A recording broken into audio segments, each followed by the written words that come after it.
My wife's name is Charlotte. For her, I'm getting a divorce from you. Get that stupid kid out of here." Quickly, Mateo walked up to me with the divorce papers and acted cocky. Charlotte sat next to Mateo and smiled smugly as she looked down her nose at me. To them, I must look like a sad person. They don't know how stupid they really are, though. I think it's very sad. What do you mean by what you say? Really? Do you think you can just split up? This is what my mother told them very clearly. My name is Ava Jones, and I'm 32 years old. Matthew and I have been married for 3 years. My family is about to grow, so I live with my in-laws. I'm pregnant right now, and the baby is coming soon. Now that my belly is starting to show, talking to my neighbors about the baby makes me more and more excited to meet my child. I finally got pregnant with my first child after a long time of treatments for infertility. During treatment, there were times when I almost gave up, but seeing how much my baby had grown at checkups always made me feel better. I'm nervous and excited about giving birth, but the jitters and worry are much stronger. Just so you know, my doctor told me the baby is a girl. There will be no difference in my happiness if my child is a boy or a girl. I am looking forward to a wonderful future for them. Even so, Mateo's response was surprisingly different. Woman? Really? Yes, that's what the doctor said. No way. What? When Mateo found out it was a girl, he looked very angry. It was clear that he was upset. Matthew had always wanted a child and was thrilled when he found out she was pregnant. But now he says, "I don't need a girl." My in-laws had the same reaction. They nodded to show that they agreed with Mateo. Why must it be a girl? It's not even possible. She shouldn't have been born. How can my husband and in-laws say mean things about my child or grandchild when they know they're being mean? I was very angry at what they said, but I tried very hard to hold it in, getting ready to face the days ahead. My husband and in-laws started to be mean to me. As an Ava, my ex-mom-in-law would tell me to rest and take care of the baby in my belly. But once she knew what gender it was, she started yelling, "Hurry up and do the housework. You move so slowly that it bothers me." Also, they would make me carry big things on purpose because they knew I was pregnant. Mateo and my father-in-law didn't do any chores. They just spoke badly about it. Are you going to make us eat such awful food? Are you slacking off just because you're pregnant? Dad is right. They only want a boy and think a girl would be a bother. Even so, I shouldn't have to put up with such bad treatment. For the sake of my child, I have fought this embarrassing situation and spoken out against it many times. But they have only made fun of me more.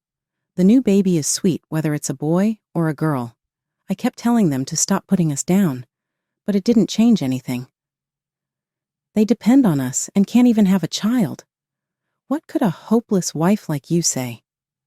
Mateo and my in-laws laughed and said that it didn't matter how hard I worked or how sincerely I begged them to change their ways and help with the chores. They wouldn't listen. My mind and body were both worn out by being left to work themselves out by myself. Their behavior only got worse. Having kids is a pain and costs money. Why don't you just get something done? I never thought my mother-in-law, who is also a mother, would say something like that. Mateo made fun of the idea, and my father-in-law laughed out loud in agreement. Maybe they don't have basic human respect. I felt terrible about becoming family with those people. After that, I tried to avoid them except during meals and limited my contacts with them. Most of the time, I stayed in my room. To pass the time, I would go for long walks when I could. I didn't want to be with them at all. But they would come to my room and keep insulting me, which pushed my mental limits to the limit. In the end, I had enough. And just like when I was going through treatments for infertility, I started crying at night. I would go crazy if I had to stay in this house. I was almost giving up and going to fall. Keeping living here would also be bad for the baby inside me, and there would be no way for me to have a safe birth. I called my mother right away. She lives alone. That's why I chose to go back to my parents' house earlier for the birth. "Hi, Mom. I need to talk to you. Could I come home earlier than planned?" "Of course, you can come back any time if you're okay with it." "Thanks. It helps a lot." Ava, that voice. Something must have happened. Do not go too far. Please come back right away. My mom knew something was wrong with me because of how I was acting, so she welcomed me back with open arms. My mother is truly wonderful. I want to be able to keep my kids safe like she does. I put a light hand on my stomach as I thought that. Then, I quickly packed my things, and 2 days later, I was able to return to my parents' home. Upon arriving, the warm and nostalgic atmosphere almost brought me to tears. The space was so different from the stifling home of my in-laws that I instinctively took a deep breath. At dinner, I tasted my mother's cooking for the first time in a long while, and it was comforting. In my in-laws' home, despite there being 4 people, I always felt alone. Being back here made me realize how comforting and warming it is to have someone who understands and supports me. Although I was finally having some peaceful time, my feelings of unease hadn't completely cleared.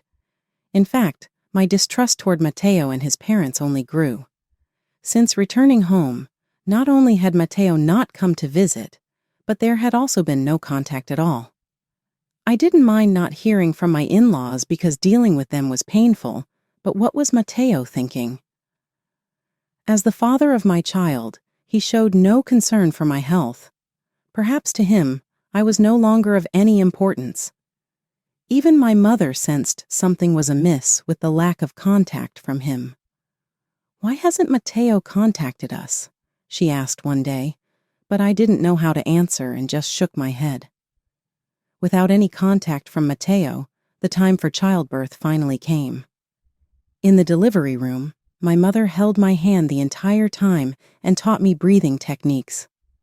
I wondered how much time had passed since the labor pains began. My consciousness started to blur. "Ava, hang in there. You'll meet your baby soon. You're a strong woman, it'll be all right," my mother reassured me. Thanks to her, I managed to keep breathing even in the toughest moments. "Ava, congratulations. You did great. She's a beautiful baby," my mother said with tears flowing as she celebrated the birth of the baby. Happiness radiated from my newborn, and I couldn't stop my tears either. Although my heart was filled with joy, a bit of sadness lingered due to Matteo's absence. When the labor pains began, I tried to contact Matteo repeatedly. I sent many messages and made several calls, but there was no response. Only the impersonal electronic tone of the phone ringing endlessly. Wondering if he wasn't answering because it was my smartphone, I even tried calling from my mother's phone, but Matteo never picked up. After giving birth, Matteo never showed his face at my parents' home, and 2 months quickly passed. The first months of parenting were busy with diaper changes, feedings, and responding to night cries. When the baby cried at night, my mother would take over, saying, "I'll take care of her. You get some rest," allowing me to get some sleep. Thanks to my mother's constant support, I was able to get through the toughest times. The parenting knowledge I learned from my mother, an experienced parent herself, was invaluable, and gradually I became capable of managing on my own. During this time, I continued to send photos and videos of the child's growth to Matteo and my in-laws, but I doubted they were even looking at them. The lack of responses made me feel they were indifferent, or not even viewing the updates, which was disheartening. I continued calling without ever receiving a reply, and my anxiety and doubts only grew. After enduring this for a while, I could not leave the issue unresolved any longer, and finally decided to return to my in-laws' house with my child. My mother agreed to accompany me on the trip back, which was both comforting and a relief. As I held the house key in my hand in front of my in-laws' home for the first time in a long while, memories of my time before returning to my parents' house flooded back, and my hands trembled. When I slowly turned the doorknob, I unexpectedly heard children's laughter and a woman's voice inside. Instantly, I pictured who it might be. Mateo had no female relatives, and all his cousins were unmarried men. It was clear that these were not family members. My mind went blank in shock, but I courageously opened the door.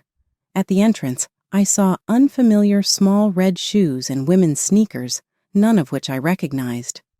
My mother also looked on in astonishment. We immediately entered the house and hurried toward the source of the voices. When we reached the living room, there was an unfamiliar woman and a young boy. "Who are you?" I exclaimed in surprise. Mateo and my in-laws then appeared from the back of the room. "Why are you entering like this on your own, and you even brought your mother? How rude of you," Mateo said. "Just wait a minute, Mateo. Who are these people?" I asked, bewildered. Without any sign of discomfort, Mateo pulled the woman close to him. There was an obvious intimacy between them. The woman, with a provocative look, stared at me and approached. "This is my girlfriend and our child. You should be able to figure that out," Mateo said smugly, as if he had won something. "What do you mean, our child?" I looked intently at the boy, who seemed about 2 years old. "So, when you say girlfriend and our child, you mean she's your mistress?" Calculating back from the boy's age, Mateo had likely started his affair with this woman about 3 years ago. "It's boring to be with someone plain like you, so I had no choice. It's all your fault," Mateo laughed arrogantly. Despite my mother being there, they continued with their harsh words, mercilessly. As usual, my in-laws did nothing to stop Mateo's behavior. Had they known about this all along? No, they must have known from the beginning. All of them mocked me together. Why must I, who had done nothing wrong, continue to be insulted like this? "Sorry for stealing Mateo from you," the mistress sneered. Her name was Charlotte, and she was 26 years old. Charlotte worked as a bottle girl, and it all started when she met Mateo, who had come in as a customer. Mateo often claimed he was working late, but in reality, he was meeting with Charlotte, and eventually, they began their secret rendezvous. As a result of these meetings, Charlotte became pregnant, a fact they hid for a while. However, once it was confirmed that the baby was a boy, Mateo proudly informed his parents. "My son has done well. This is fantastic," exclaimed my mother-in-law in joy. "An affair is not a problem. What matters is that he has produced an heir," my father-in-law stated without any sense of guilt. "A young mistress who can give birth to a boy is obviously more valuable than an incompetent wife who can only give birth to girls," he shockingly declared. I glared at him in response. "By the way, that was right after we got married, wasn't it? Were you cheating on me from that time?" I asked. "That's right. You're 32, right? If the odds of having a boy are 50%, it's normal to think that being with a younger and incidentally prettier woman would increase the chances of having a boy," Mateo reasoned. This clearly indicated his intention to make the woman who bore him a son his official wife. I was speechless at the ruthless and immoral things Mateo was willing to say. While I was stunned into silence, he continued, "Charlotte is my wife now. I'm divorcing you to marry her.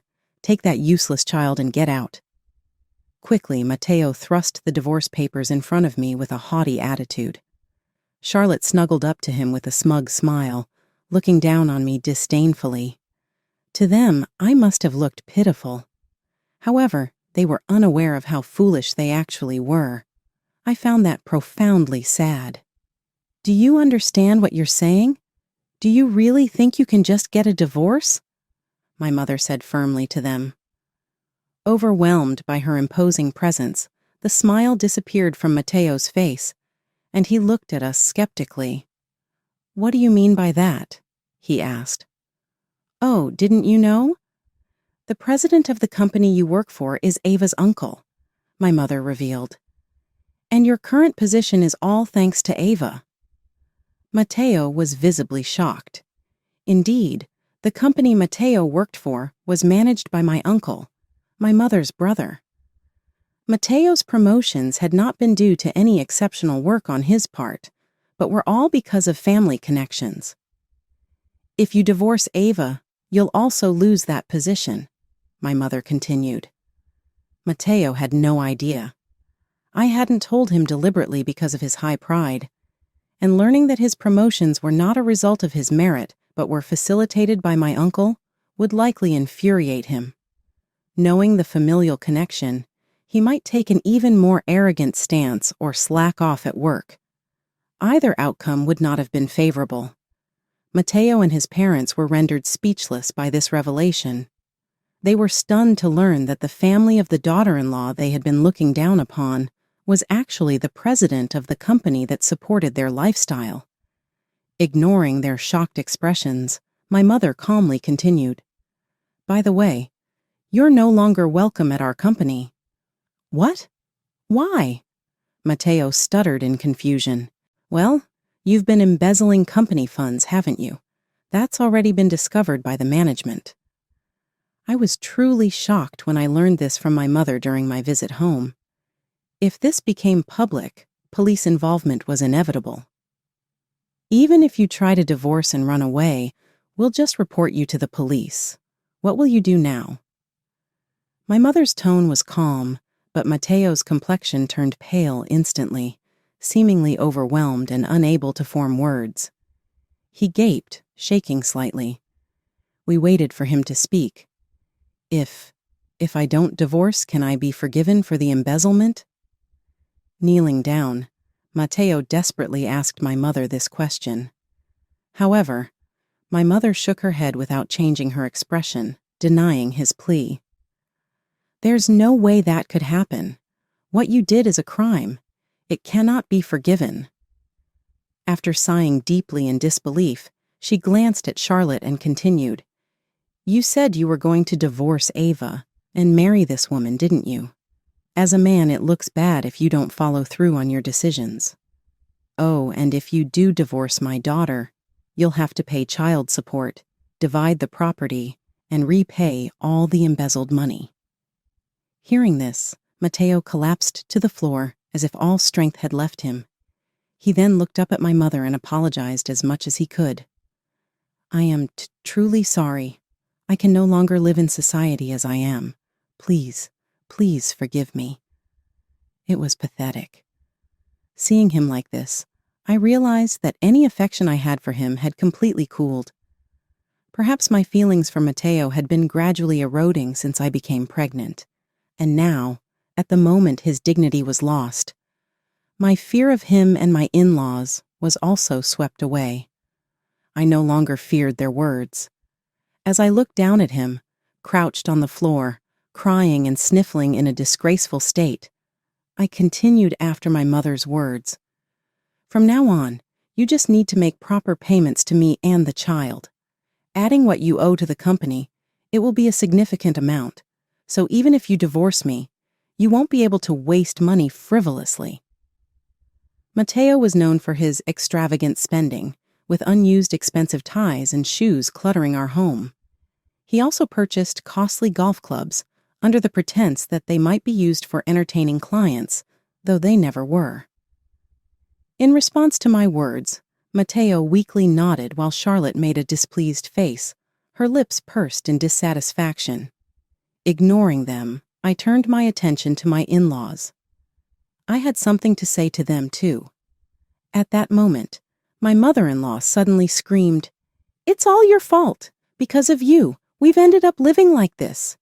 Mateo's mother yelled at me, her eyes bloodshot with anger as soon as she saw me. However, what had happened was the result of their own choices, not my responsibility. This was a line I had heard before, but now it had no effect on me. My mother-in-law was furiously escalating her voice, and I found her behavior somewhat pitiful, swallowing the words I was about to say.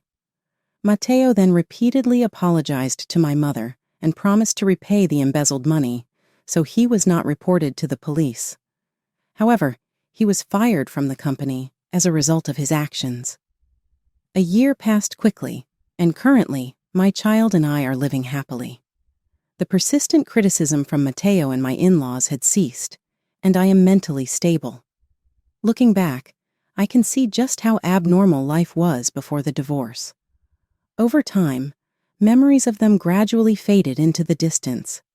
Yet one day, unexpectedly, Matteo and his parents appeared before us, as if to make sure they were not forgotten. But they were no longer the people they once were. They looked miserable. They used to dress flamboyantly and appeared youthful, but now they wore cheap, pilled sweatsuits and jerseys. It seemed they hadn't been able to go to the hair salon. Their hair roots showed their natural color and were unkempt. It was clear they were struggling financially. According to what they said, my in-laws had squandered money recklessly despite their dire situation, and their wasteful habits hadn't changed. They had used up not only their own pensions, but also Matteo's living expenses, buying luxury items on credit. Ultimately, they had to sell off their expensive possessions to keep up with payments. This situation was their own making, and I had no part in their downfall. Even after being fired, Matteo still clung to his previous industry, currently working part-time while job hunting.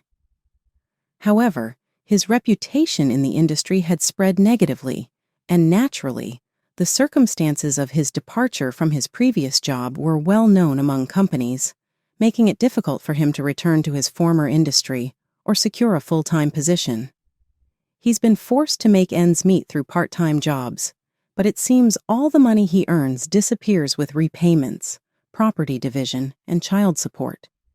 He reportedly survives by buying discounted bentos late at night at supermarkets. But even knowing this situation, I couldn't find it in myself to sympathize with them. While Matteo and his parents spoke, I could only quietly listen. During this time, I noticed Charlotte's child looking around the room, being led by my mother-in-law, and realized Charlotte was not present. As I pondered whether they had not married, Matteo, noticing my gaze, said with a defeated shrug, "Charlotte left. She abandoned me once I lost my job and money." I remembered Charlotte's ambiguous expression when I had once advised Matteo to curb his extravagant spending. "She was only interested in my money. I was deceived by her," Matteo exclaimed. To my surprise, he revealed a shocking fact. He had thought the child was his with Charlotte, but after the child grew and resembled him not at all, he did a DNA test, which confirmed the child was not his. "After I found out she disappeared on her own," Matteo explained. As they spoke, holding the boy and seemingly seeking sympathy, a man appeared in the living room. He was holding a small boy who looked at me and smiled joyfully. His smile seemed to brighten everyone around him. Seeing his radiant smile filled me with affection. "Ava, who is this man?" Matteo's voice trembled with surprise. His reaction mirrored my own when Charlotte had first appeared at my in-laws' home. "He's grown, hasn't he?" "This is my son." The doctor didn't notice in the photos since his lower half was hidden, but actually, the child born a year ago was a boy. Upon realizing that Matteo and my child was a boy, their attitudes suddenly changed. "Does that mean my child is a boy?" Matteo asked. "Yes, that's right," I replied. "Well done. Now we can start over." "What are you talking about?" "Oh, you should have told us sooner." "That's great." My in-laws suddenly changed their demeanor and said this with smiles. Their way of thinking was astonishingly baffling to me. It seemed utterly irrational. Do they really believe that the world revolves only around their desires? "Sorry for the late introduction, but this man is my husband, so there's no way I would start over with you," I explained. "Your husband? What? Didn't you hear? This man is my new husband," I affirmed. When I introduced my husband to Matteo, He became furiously red-faced and hurled insults. "That's a joke. Were you cheating on me? Don't mess with me." "I haven't cheated. I met him after we separated. Don't lump me together with you, you who had an affair and a secret child behind my back." I calmly stated the facts. Enraged, Mateo staggered towards our son, attempting to forcefully take him from my husband. "Stop it! What are you doing? This child's real father is me. Let go of him, you bastard." At this, our son began to cry out of fear, clinging to my husband and rejecting Mateo. See this." Mateo came to his senses and lowered his hands. I glared at him sharply and said coldly, "Given that you've tried to harm the child, we can never meet again. You're truly despicable." "But I didn't intend to harm him." "It's scary that you came here without being asked." "I will call the police if you come near our family again," I told them. Mateo and his parents quickly left our house, maybe because I said something scary. I thought we would never have to deal with them again at that time, but I was wrong. They kept calling and texting us through the night because they couldn't give up on my son. I then told them, "This is your last warning," and suggested that I might get a protection order. "I won't think twice about calling the police if it keeps up," which finally stopped them from trying to get in touch. It looked like Mateo and his parents had mostly ignored their responsibilities, which made me worry about Charlotte's kid. The cops were called after a neighbor told child services about the situation. The child was eventually given back to Charlotte's parents, who raised him with love, which made me feel better when I heard about it from the cops. At the same time, Mateo and his parents got a bad name in the area and could not work there anymore, so they moved far away. This finally got rid of my in-laws for good,